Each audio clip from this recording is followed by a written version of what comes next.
መጀመሪያ ብሔራዊ መታወቂያ ነበር ስሙ በፊት እንግዲህ ዛሬ 6-7 ዓመት ገና እኔ ራሴ ጆይን ሳላረግ ከዛ በኋላ የሆነ ጊዜ ብሔራዊ መታወቂያህን ስጠኝ ምናምን ለንግግር አይመችም ለቀን ተቀን ቃል የምትሆን ጥሩ ነገር እንፈልግ እያልን ስንማከር ምንም አናስበው ልጅ ነው አንድ ሲኒየር ኢንጂነር ሶፍትዌር ኢንጂነር ነው ፋይዳ እንበለው የሚለውን ሀሳብ ያመጣው ሰው ወደደው ከዛ ደግሞ ስናየው በኢትዮጵያም በሁሉም ቋንቋ ፋይዳ ነው ከኢትዮጵያም ውጭ ብዙ ፋይዳ ኢንተርናሽናል ቃል ነው ባይዜ በእንግሊዘኛ ብቻ ነው ፋይዳ ያለው ነው እንጂ የቱርክ ሰው አግኝታል ፋይዳ ነው በእነሱ ቋንቋ ቫልዩ ማለት ነው ህንድ ብትሄዱ ፋይዳ ነው በአረብኛ ፋይዳ ኢትዮጵያ ውስጥ ጋሞኛ ብቲ ትግሪኛ አፋርኛ ፋይዳ ዘሴም ነው ሶ በጣም ደስ የሚል ቃል ሆኖ አገኘ ነው ከዛ እንትናል ነው ስለ ከተሜነት አሁን ዶክተር አብይ በደንብ እንትን እያሉ ያው የራዩን ባለቤት እንደመሆናቸው የተሻለ ገልጸውታል ግን አንድ ሰው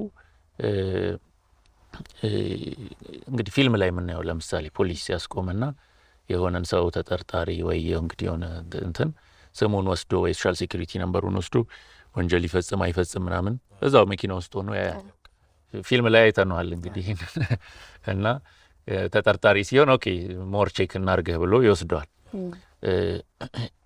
እስከዛሬ እኛ ጋር ለምሳሌ ጥፋት ስናጠፋ የትራፊክ ጥፋት ለምንድነው ታርጋው የሚወሰደው በሌላ ምንም መያዣ የለኝም በቃ ሄድኩኝ ነው ታርጋዬ ቢያንስ መያዣ ነው አሁን መያዣ ምን ማለት ነው ትረስት ነው መተማመኛ መፍጠሪያ ነው ታርጋዬን መንቀል እንግዲህ አሁን መቅረቱ አይቀርም ያው አጠፋለሁ እቀጣለሁ ግን ቅጣቱም ምኑም ተከትሎኝ የሚመጣው በታርጋ ይሆንም ማለት ነው በሲስተም ይሆናል ያ ሲስተም እንዲሰራ የሚያደርገው ከጀርባ የሆነ አስቻይ ስርዓት የመተማመኛ ስርዓቱ ነው ዲጂታል መታወቂያ ወይም ፋይዳ ማለት ነው በህዝብ ላይም መተማመንን ይፈጥራል ለተባለው አሁን የሆነ ሰው ጥቃት አድርሶብኝ ምናምን ይሸሻል የሚለው እንትን ከሆነ ጊዜ በኋላ እየቀነሰ ይመጣል ስለዚህ ወንጀልም እየቀነሰ ነው ምክንያቱም ጥቃት ፈጽሜ ወንጀል ሰርቼ ሰወራለሁ የሚለው ነገር እየቀረ ስለሚሄድ ማለት ነው በጣም ትልቅ ነገር ነው እንግዲህ እንደ ምሳሌ ፖሊስ ምናምን አነሳው እንጂ ለዲጂታል ኢኮኖሚው ይጠቅመዋል አሁን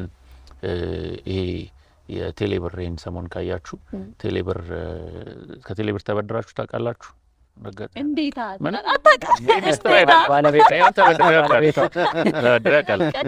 በደሩ የብድር ጣራ አለው 5,000 ብር መበደር የሚችል ሰው አለ 20,000 ብር በሌቭሉ ማለት ነው ሶ ሌቭል ለመጨመር አሁን ፋይዳን ሊንክ አድርገውታል ኢትዮ ቴሌኮም ሌቭል መጨመር ማለት ምንድነው የመተማመኝ ለመታቂው ሰው 50,000 ብር ልታበድሪው ትችላለሽ ለማታቂው ሰው ይዞም ቢጠፋ ችግር የለም 2,000 ብር ታበድራለሽ ልክ እንደዛ ማለት ነው ተቋምና ደንበኛም የሌቭል ኦፍ ትረስቱ እንዲጨምር ወይም ሌቭል ኦፍ አሹራንስ ኤልኦኤው እንዲጨምር ይሄ ደግሞ በቴሌና በደንበኛም ብቻ መሃል ሳይሆን በሁለት ስሞል ቢዝነሶች መሃል ሊሆን ይችላል ሶ ትረስት ማለት ግዴታ የሆነ ትልቅ ተቋምና በሁለት ግለሰብ መሃል ትረስት እንደሚያስፈልገው ሁሉ የትኛውም ቢዝነስ እንዲሳለጥ ይፈልጋል ለደህንነት ያስፈልጋል ለሶሻል አሁን ለምሳሌ አንዳንድ ገጠር ውስጥ ያለ እድሜ ጋብቻ በቅርብ ነግረውን ነው የሴቶችና ማህበራዊ ሚኒስቴር ጋር ስንሰራ 12 ዓመት ልጅ ለትዳርና ግን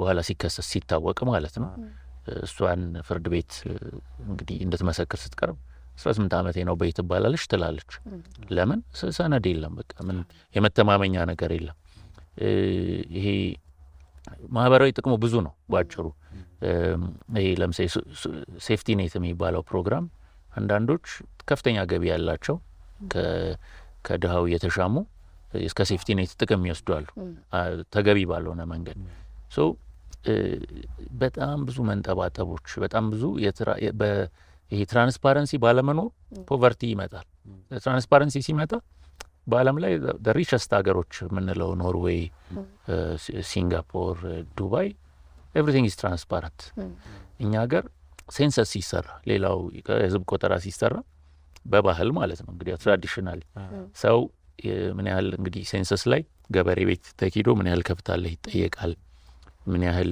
ልጆች አሉ ይጠየቃል በር ላይ ነው የምትጠይቂው ያንዳንዱ ልጅ ገብተሽ ባትቆጥሪው በር ላይ ስንት ልጆች አሉ በባህል ኤግዛክት ነምበር መናገር እንደ እንትን ነው የሚታየው 8 ልጅ ካለኝ 3 ትላለሁ ያው ከክፉ ነገርም ለመጠበቅ የቀሩትን ማለት ክፋት አስተበላ ይሆን ይችላል ግን ለስማርት ገቨርናንስ አይሆንም እሱ። ልጆቼን ደብቄ ነገ ቢያመው የጤና ኢንሹራንስ መስጠት አልችልም ማለት ነው። ነገ የትምህርት አክሰሱን ሊሚት አደርግበታለሁ ዛሬ በመደበቄ ልጄን።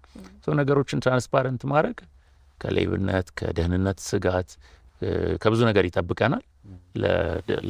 ለሪል ዴቨሎፕመንት ሌላ ሀገር የምንቀናበት ነገር ቀስ እያለ የሚመጣው የነገሮች ድብብቆሽ እየቀነሰ መጣ ቁጥር ነው። ፋይዳ በጣም ትልቅ ሚና አለው እዚህ ላይ።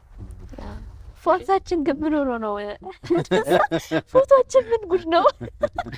ፎቶአችን ያው ብዙ ሴት እህቶቻችን ጋር በተለይ ቅሬታ ይቀርብበታል። እኔ በተለይ አይደለሁም ብያለሁ የፋይዳ መታወቂያ ብትል እኔ ወንድ አይደል እንደሚመስለው። ወንዶች ሬር ነው ባይዘ ደግሜ ፎቶ ልነሳ የሚል፣ ሴቶች ግን 90% ማለት ይቻላል አልወደድኩትም ይላሉ። ይሄ እንግዲህ ያው ከምን እንደሆነ ራሱን የቻለ ጥናት ያስፈልገዋል። ግን እንትን ነው አንዱ የምናተመው ብላክ ኤንድ ዋይት ስለሆነ ትንሽ እንትን ያደርገዋል፣ ውበቱን ያጠፋዋል። ይሄ በስማርት ፎን ላይ ያለው አፕሊኬሽን ግን ከለር ስላለው ቢያንስ በሱ ሰው ሲያየው ትንሽ ይጽናናል። እንትኗ ካርዷ ላይ ብዙ እንትን ይላል። ከሰራውንዲንግም የመነጨ ይመስለኛል። ብዙ ጊዜ የዲጂታል አይዲ በምናወጣበት ጊዜ ቦታው ካሜራው የሚቀመጥበት ቦታ ምናልባት በእኛ ሙያ ስታዩ ኤጌንስት ይሆናል።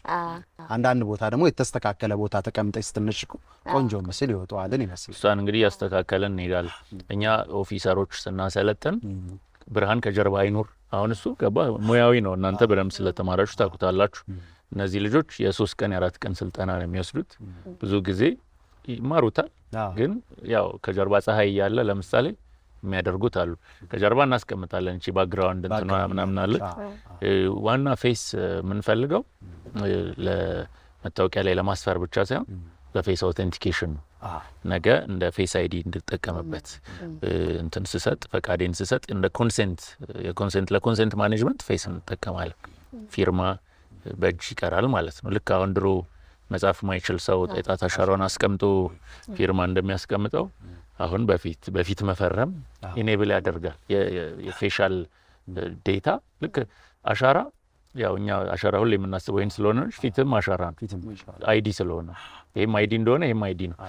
እሱን ተጠቅሞ ዲጂታል ኢኮኖሚውን ለማሳለጥ ይሄ አፕሊኬሽኖች ላይ እየሰራ ነው።